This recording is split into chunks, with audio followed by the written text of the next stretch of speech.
Oh, Don, it's that time again. But Herb, I hate slopping the seals. No, I mean it's time to turn on Beakman's World. Oh, good. Then you can slop the seals. How come you never slop the seals? I give you slop every night for dinner, isn't that enough? Ooh, what are we having tonight? Slop of the day. Oh. Fact! About 300,000 atoms stacked end to end equal the thickness of one human hair. I'm Beakman, and you've just broken into Beakman's World. Beakman!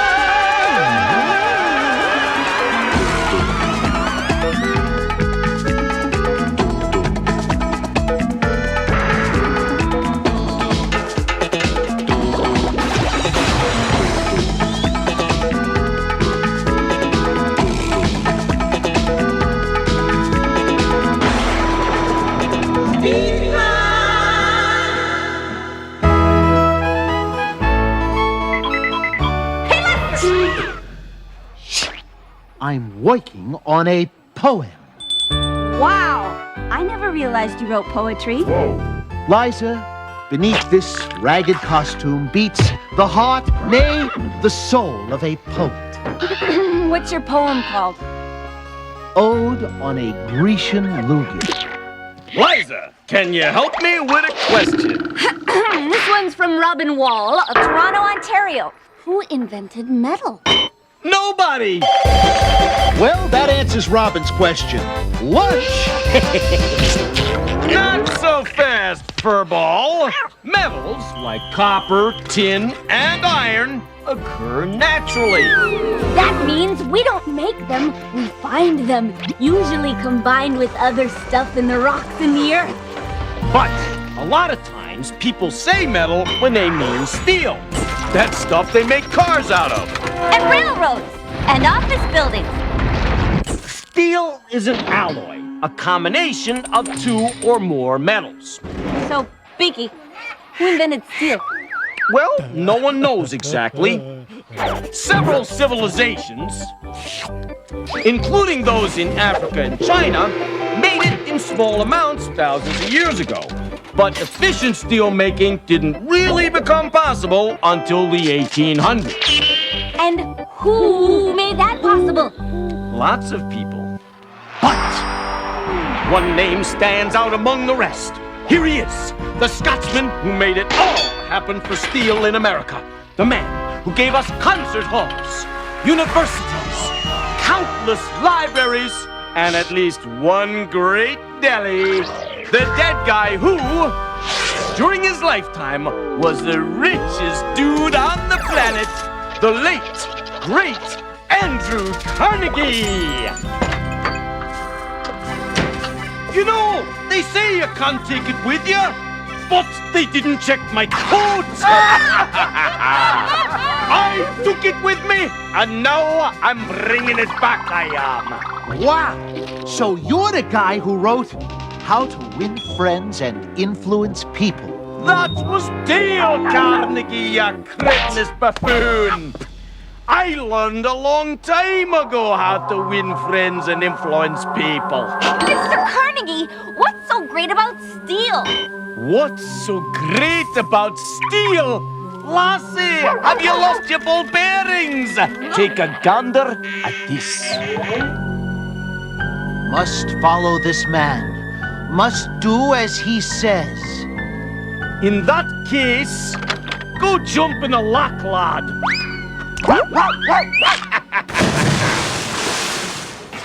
Good abuse of power, Mr. Carnegie. Thank you, lass. But I still don't know how steel is made. Lass, it starts at a mine.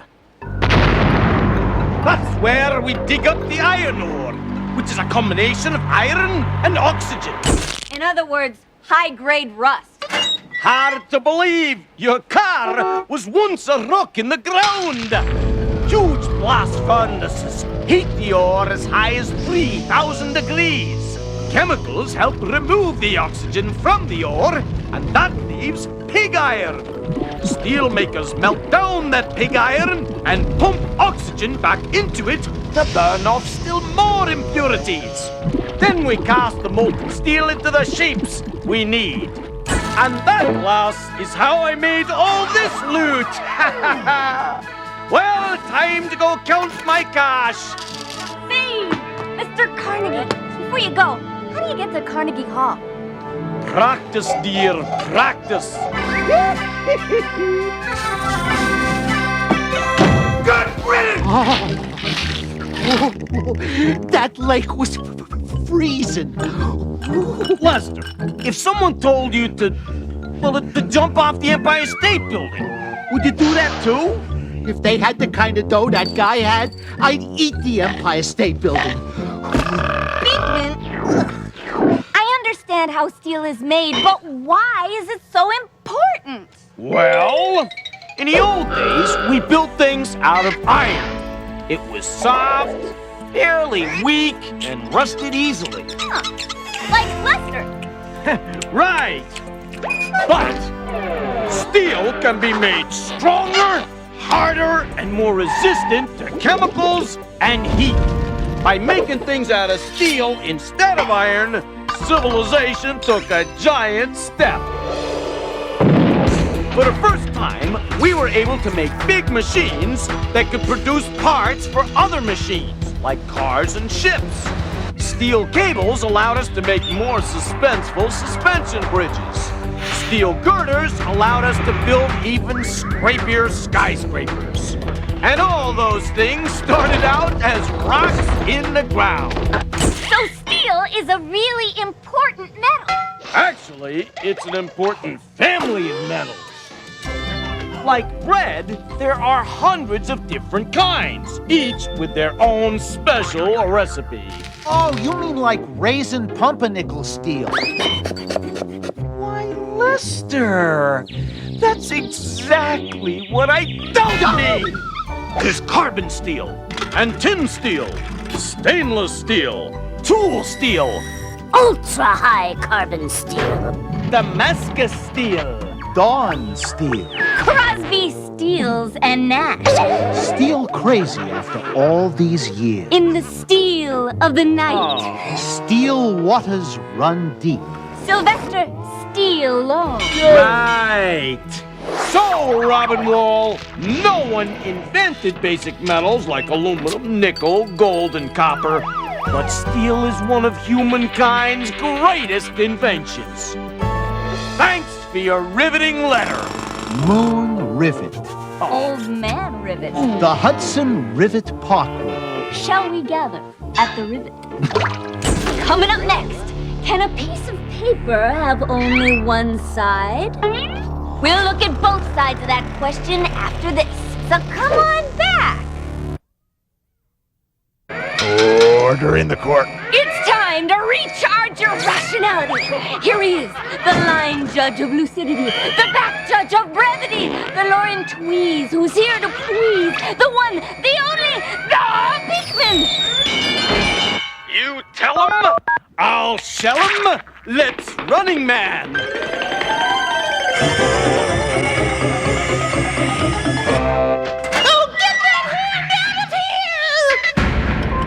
Jones of Acton, Massachusetts writes, why do dogs walk in circles before lying down?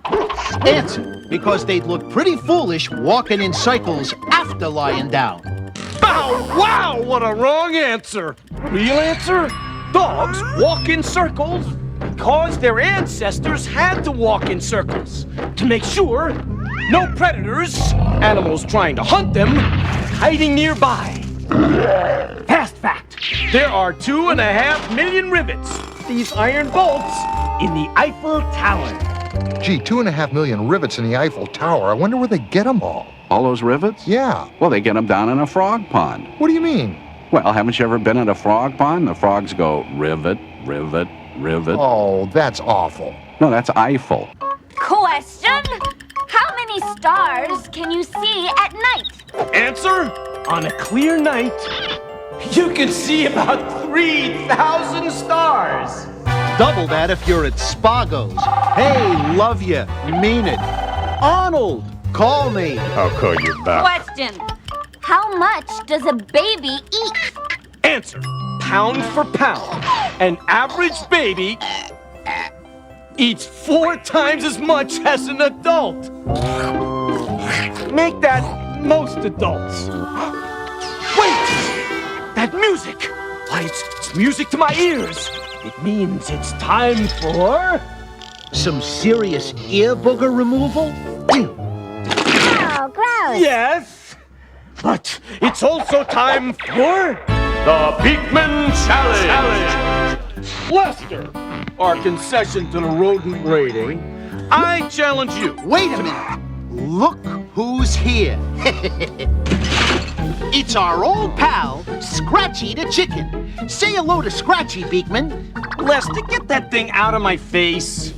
Oh, look, now he's upset. You hurt his feelings. For crying out loud.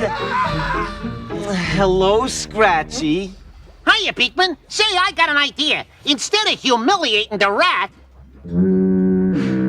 why don't you see if you can challenge the old Scratchmeister? Yeah, I don't think so. Come on, Beak. He just wants to help out. Lester, I am not challenging a hand. Shh. He doesn't know he's a hand. Oh. He just thinks he's short. Oh,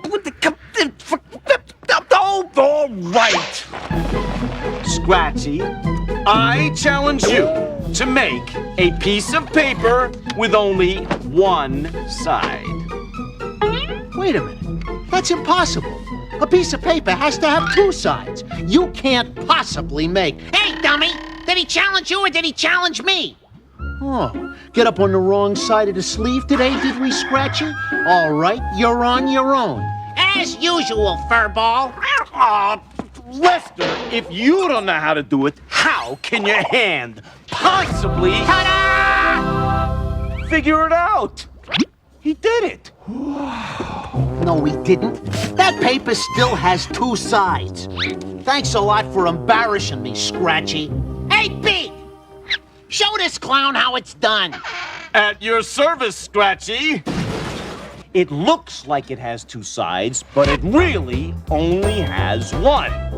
What?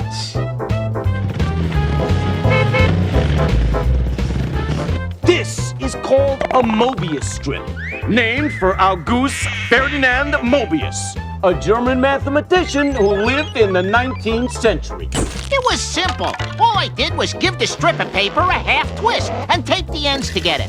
Presto, 1 edge, 1 side. See, if the paper had 2 sides, I couldn't draw this line down the middle without lifting the pen off the paper. Let me see that. Gee, it does only have 1 side. Oh, Scratchy, you have a big future if you can lose the rat. Hey, let me shake your face.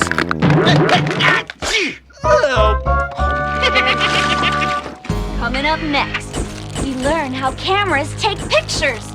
We'll be back in a flash. Uh-huh. Ooh, you're killing me. Then it's a date. You bring the ski boots and I'll bring the lobster forks. I'll call you back. Oh, I had a spicy lunch. And my heart is burning for a question. Soothe me, Liza. These letters ought to spell relief. They're from Kyle Harold of Hamilton, Ohio, Ashley A. Smith of Carlisle, Iowa, Thomas Watkins of Salisbury, New York, and Bernice Friedland of Malone, New York. And they all want to know how cameras take pictures. I like the way this is developing. Get it? Ooh, got it. Kyle, Ashley, Tom and Bernice. I, Beakman, am about to expose you to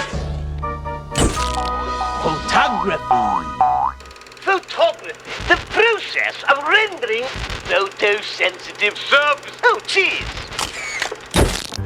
In less boring words, photography means taking pictures. Actually, it comes from the Greek words photo, meaning light, and graphine, meaning to write or draw. Picture perfect, Liza. Photography is literally drawing with light. Hurry up, Beakman. I'm losing a feeling in my jaw. Okay, say cheese. Where? Oh, whoa!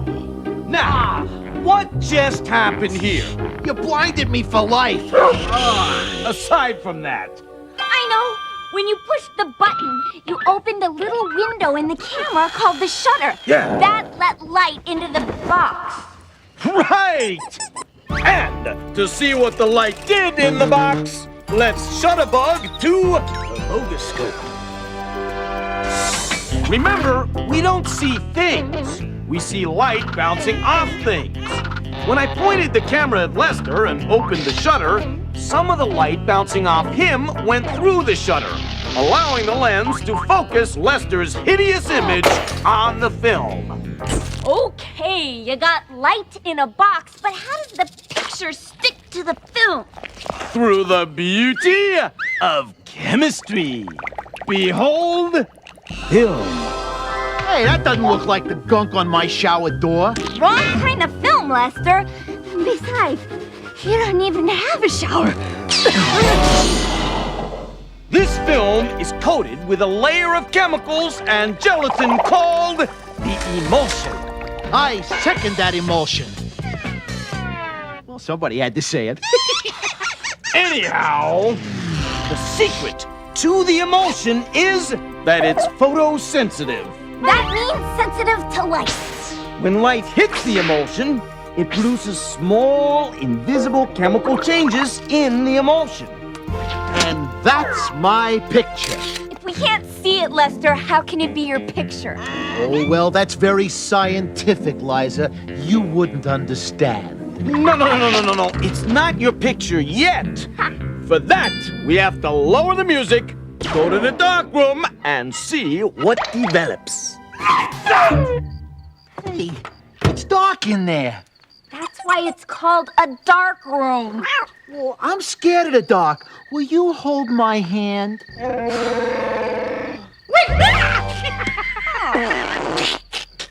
It's dark because if the lights were on, they would erase Lester's picture. Film developing is just putting your film in chemicals that will make the invisible picture visible. Now it's safe to say, Ray, let there be light bulb. Thank you, Ray. So that's my picture? What we have here is the opposite of Lester's picture. All the parts that are supposed to be dark, like his feet, are light. And all the parts that are supposed to be light, like his toenails, are dark.